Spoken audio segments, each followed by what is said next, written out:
की 64वीं बर्थडे पे सालगिरह पे मुझे कौंसल जनरल ने यहाँ इनवाइट किया। मुझे इंतहाई खुशी है कि हर शोबे से ताल्लुक़ रखने वाला शख्स यहाँ मौजूद था। जापान और पाकिस्तान के ताल्लुकात बहुत दीरीना हैं।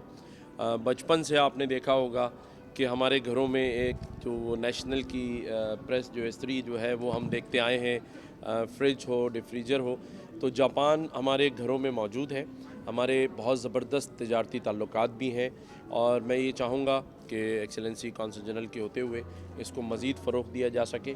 और मैंने हमेशा से इनको ये दावत दी है कि बहैसियत गवर्नर से गवर्नर हाउस के दरवाज़े जापान के जो भी डेलीगेशंस आता है कराची उसके लिए खुले हैं और हम बाहमी ताल्लुकात और मज़बूत ताल्लुकात पर यकीन रखते हैं। इंशाअल्लाह पाकिस्तान और जापान के ताल्लुकात दिन ब दिन और मज़बूत होंगे।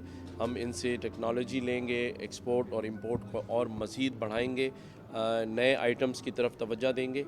मैं समझता हूँ कि आज की इस तकरीब में कौंसल जनरल ने बहुत अच्छी स्पीच की और मैं समझता हूँ कि इन बातों से और हमें हौसला मिला है और इंशाअल्लाह ताला हम मिलकर और आगे बढ़ेंगे। शुक्रिया, थैंक यू।